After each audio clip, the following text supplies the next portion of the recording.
নতুন নতুন ভিডিও পেতে চ্যানেলটি সাবস্ক্রাইব করুন। যখন মহানবী হযরত মুহাম্মদ সাল্লাল্লাহু আলাইহি ওয়াসাল্লাম মক্কার দাওয়াত দিচ্ছিলেন, তখন কুফরি নেতারা অত্যন্ত রূঢ় ছিল। তারা ভাবলেন তিনি আরবি জাতিকে বিভ্রান্ত করছেন এবং তাদের প্রভাব কমাচ্ছেন। শেষ পর্যন্ত তারা নবীকে হত্যা করার চক্রান্ত করল। তারপর এক রাত যখন হযরত মুহাম্মদ সাল্লাল্লাহু আলাইহি ওয়াসাল্লাম জানলেন যে এই পরিকল্পনা হয়েছে, তিনি সাহসের সঙ্গে মক্কার বাইরে বের হতে লাগলেন। তার সঙ্গে ছিল হযরত আবু বকর সিদ্দিক রাদিয়াল্লাহু আনহা। তারা রাতের আঁধারে শহর ছাড়লেন। তাদের লক্ষ্য ছিল জুদথাহা গুহা, যা মক্কার উত্তরে পাহাড়ের মধ্যে ছিল। গুহাটিকে জানাশোনা মানুষ চিনবে না, কারণ এটি ছিল পাহাড়ের এক গভীর আশ্রয়।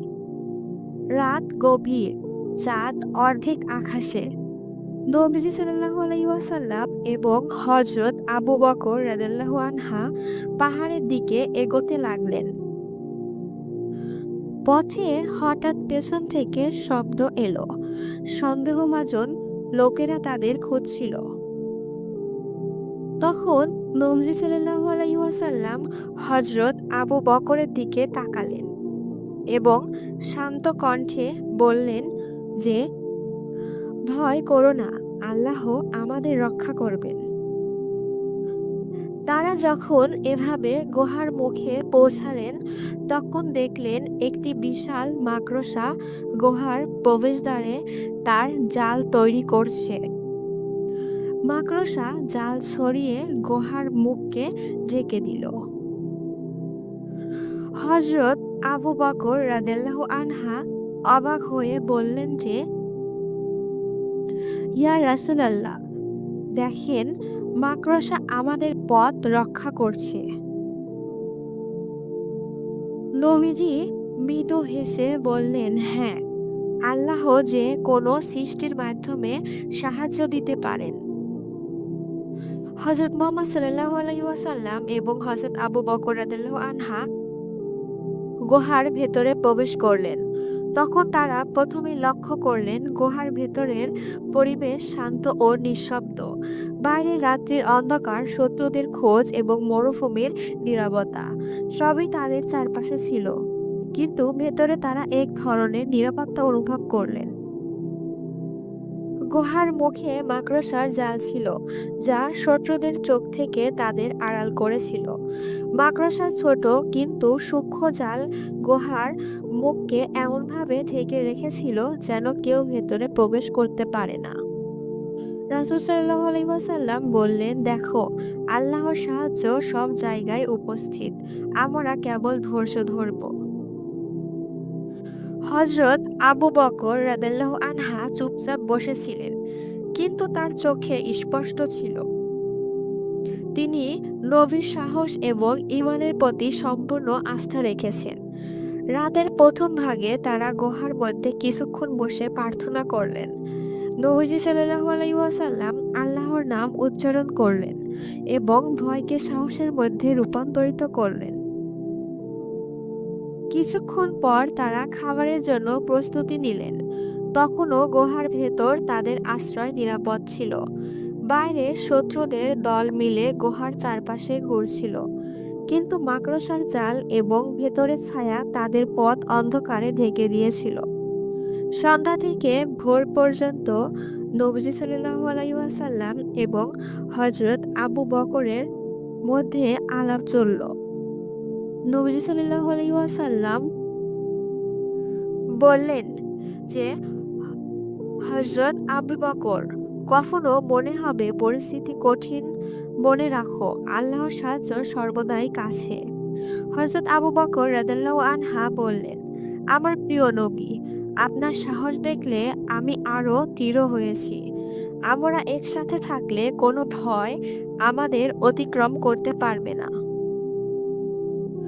তারপর ভোর হতেই তারা পরিকল্পনা করলেন পরবর্তী নিরাপদ যাত্রা শুরু করব। নবী সাল্লাল্লাহু আলাইহি ওয়াসাল্লাম বললেন, আমাদের লক্ষ্য মদিনা। এখানে নিরাপদ থাকার সময় সীমিত। আল্লাহর নির্দেশে আমরা এগিয়ে যাব। তারপর গুহা থেকে বের হওয়ার সময় মাকড়সা এবং পাখিরা আবারও তাদের সাহায্য করলো। শত্রুরা গুহার মুখের জালে বিভ্রান্ত হয়ে পথ ভুলে গেল। হযরত মুহাম্মদ সাল্লাল্লাহু আলাইহি ওয়াসাল্লাম ও আবু বকর রাদিয়াল্লাহু আনহার যাত্রা শুরু হলো। মরুভূমি প্রসারিত, বালি উঠছে, সূর্যে চরমভাবে গরম, কিন্তু তারা আল্লাহর প্রতি সম্পূর্ণ ভরসা রাখলেন। প্রথম দিকে শত্রুদের অনুসন্ধান চালুও ছিল। তারা গুহার বাইরে পাহাড়ি পথ ধরে চলছেন, প্রতিটি ধাপ সতর্কতার সঙ্গে। নবী সাল্লাল্লাহু আলাইহি ওয়াসাল্লাম বারবার বললেন, ধৈর্য ধরো, আল্লাহ আমাদের সঙ্গে আছেন।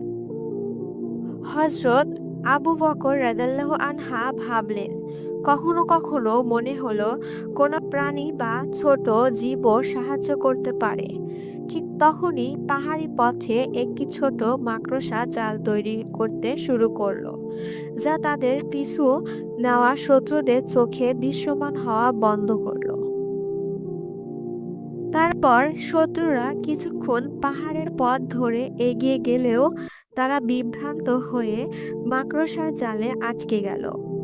নবী সাল্লাল্লাহু আলাইহি ওয়াসাল্লাম এবং হযরত আবু বকর রাদিয়াল্লাহু আনহা ধীরে ধীরে পথ চলতে থাকলেন। মরুভূমির এক অংশে তারা একটি ছোট ওয়াদি অর্থাৎ ছোট উপত্যকা পৌঁছালেন। এখানে পানির উৎস নেই, খাবারও কম, কিন্তু নবীজি সাল্লাল্লাহু আলাইহি ওয়াসাল্লাম এবং হযরত আবু বকর রাদিয়াল্লাহু আনহা এর প্রার্থনা করলেন এবং আল্লাহর নির্দেশে ছোট নদী বা ঝর্ণার মতো পানি খুঁজে পেলেন। নিরাপদ যাত্রা চলাকালীন নবীজি সাল্লাল্লাহু আলাইহি ওয়াসাল্লাম হযরত আবু বকর রাদিয়াল্লাহু আনহাকে বললেন, প্রত্যেকটি জীব, বড় বা ছোট, আল্লাহর সাহায্য প্রদানের একটি মাধ্যম হতে পারে। আজ মাকড়সা আমাদের রক্ষা করেছে, আগামীতেও আল্লাহ যেমন চান সাহায্য দেবেন। তারপর তারা যেতে যেতে রাত হয়ে গেল। রাত যখন গভীর গভীর হলো, তারা গাছের ছায়ায় বিশ্রাম নিলেন। শত্রুরা দূরে, কিন্তু মক্কার শহর তাদের মনে আতঙ্ক রাখছিল। নবী সাল্লাল্লাহু আলাইহি ওয়াসাল্লাম বারবার ধৈর্য, বিশ্বাস এবং প্রার্থনার গুরুত্ব বোঝালেন। কয়েকদিনের পর তারা মরুভূমি অতিক্রম করে মদিনার কাছাকাছি এলেন। মানুষের মধ্যে মুসলমানরা আনন্দে জাগল। তখন আকাশের আলো প্রথম আলোর মতো ফোঁটা ফোঁটা ছড়িয়ে পড়ল।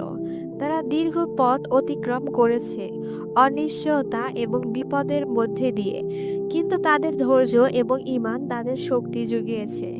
মদিনার মানুষদের মধ্যে মুসলিম সম্প্রদায় ইতিমধ্যেই প্রস্তুত ছিল। তারা জানত নবী সাল্লাল্লাহু আলাইহি ওয়াসাল্লাম আসছেন এবং তাদের চোখে উত্তেজনা এবং আনন্দ জ্বলজ্বল করছিল। মদিনার পথে পৌঁছানোর সময় মুসলমানরা পাহাড়ের চূড়া এবং মাঠ থেকে নবীকে দেখতে পেল। শিশু, নারী, বৃদ্ধা সবাই একসঙ্গে নবী সাল্লাল্লাহু আলাইহি ওয়াসাল্লামের প্রতি অভ্যর্থনা জানাতে এগিয়ে এলো। তাদের মুখে কৃতজ্ঞতা, হৃদয়ে ভালোবাসা এবং চোখে আনন্দের জ্বলজ্বল করছিল। নবীজি ধীরে ধীরে শহরের পথে এগোতে লাগলেন। হযরত আবু বকর রাদিয়াল্লাহু আনহা তার পাশে ছিলেন, কিন্তু নবীর চোখে গভীর শান্তি এবং আলোকময় আলো ফুটে উঠছিল। মুসলিমরা নবীর দিকে তাকিয়ে প্রার্থনা করছিলেন এবং আল্লাহর নাম উচ্চারণ করছিলেন। পাহাড় এবং মাঠের পথে মানুষরা নবীকে ঘিরে দাঁড়ালো। সবাই চুপচাপ থাকলেও হৃদয়ে আনন্দ ও উত্তেজনার ঢেউ চলছিল। নবী সাল্লাল্লাহু আলাইহি ওয়াসাল্লাম তাদের দিকে তাকালেন এবং শান্ত কণ্ঠে বললেন, ভয় করো না, আল্লাহ আমাদের সঙ্গে আছেন। আজ আমরা নতুন জীবন শুরু করব, একসাথে শান্তি এবং ন্যায় প্রতিষ্ঠা করব। মদিনার অভ্যর্থনা ছিল অন্যরকম। মুসলিমরা খাবার, পানি এবং আশ্রয় প্রস্তুত করেছিল। কেউই নবীজি সাল্লাল্লাহু আলাইহি ওয়াসাল্লামকে হঠাৎ আতঙ্কিত করার চেষ্টা করেননি, বরং সবাই তাদের প্রিয় নবীর নিরাপদ আগমনে আনন্দিত ছিল। তারপর নবী সাল্লাল্লাহু আলাইহি ওয়াসাল্লাম সবার উদ্দেশ্যে তাকিয়ে বললেন যে, মনে রাখো, আল্লাহর সাহায্য সবসময় কাছে। প্রতিটি জীব সবচেয়ে ছোট ও মহান উদ্দেশ্যে সাহায্য করতে পারে। আমরা সাহস এবং বিশ্বাস দিয়ে আমাদের পথ চলব। এভাবেই হযরত মুহাম্মদ সাল্লাল্লাহু আলাইহি ওয়াসাল্লামকে একটি মাকড়সা শত্রুদের হাত থেকে রক্ষা করেছিলেন। যদি ভিডিওটি ভালো লাগে তাহলে একটা লাইক করুন, কমেন্ট করুন, শেয়ার করুন।